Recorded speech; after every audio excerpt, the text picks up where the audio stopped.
teman-teman. Wah, gimana nih kabarnya kalian semua? Semoga selalu dalam keadaan sehat ya.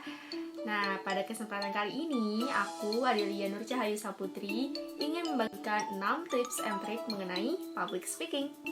Nah, bagi yang penasaran, tonton sampai akhir ya. Untuk tips yang pertama, berlatih di depan cermin atau tag menggunakan handphone pribadi. Nah, untuk kamu, para pemula, berlatih terlebih dahulu di depan kaca sebelum berbicara di depan publik bisa membuat kamu lebih siap dan percaya diri. Nah, selain dengan cara ini, kamu juga bisa loh merekam hasil latihan public speaking kamu di handphone pribadi kamu.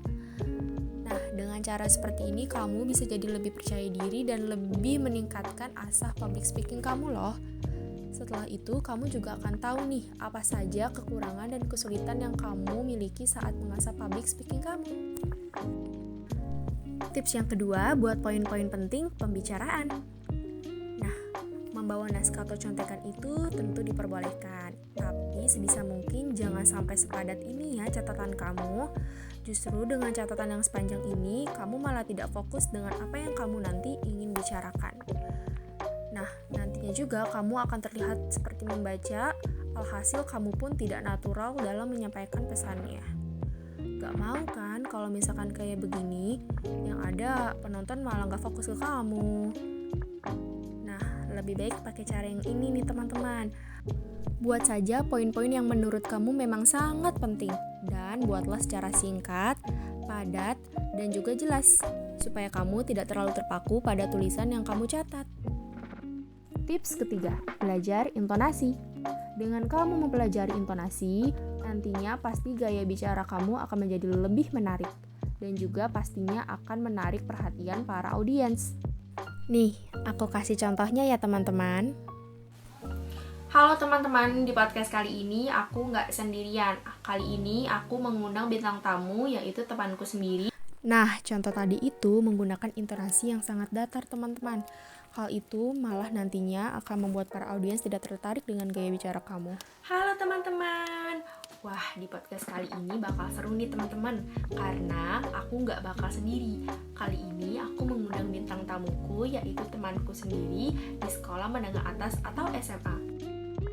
Nah, contoh tadi itu menggunakan intonasi yang tepat, tidak terlalu datar dan tidak terlalu polos. Coba deh kamu praktikkan. Pasti nanti audiens kamu akan tertarik dengan gaya bicara kamu karena intonasinya yang tepat. Tips yang keempat yaitu ekspresif. Kalau kamu berbicara di depan publik dengan muka yang datar dan juga tidak memiliki ekspresi, khawatirnya audiens tidak mudah tertarik dengan topik pembicaraan yang sedang kamu bawa. Coba deh kamu tersenyum lalu memiliki ekspresi.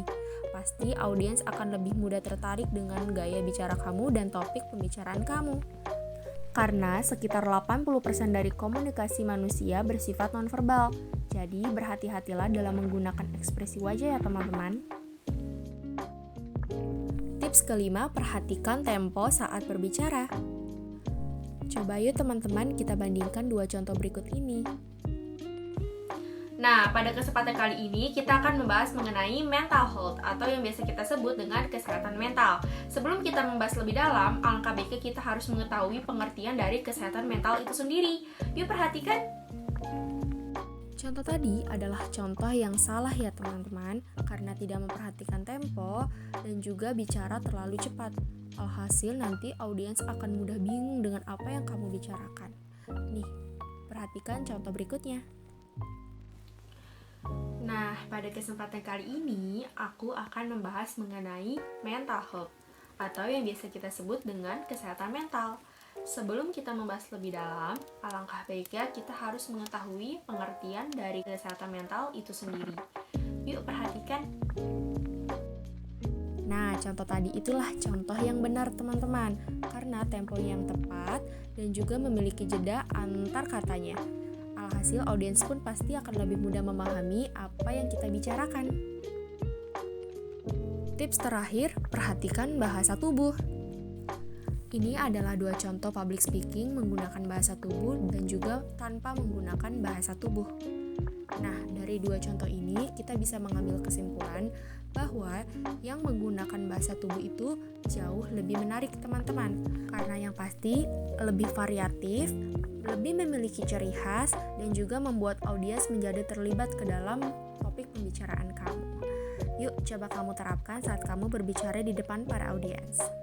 Nah, itu dia nih 6 tips and trik mengenai public speaking. Semoga apa yang aku berikan dapat berguna dan bermanfaat ya untuk kamu yang mau mengasah public speakingnya. Aku Adelia Nur Cahayu Saputri mengucapkan terima kasih banyak nih untuk yang udah nonton sampai dengan akhir. Wassalamualaikum warahmatullahi wabarakatuh. Bye.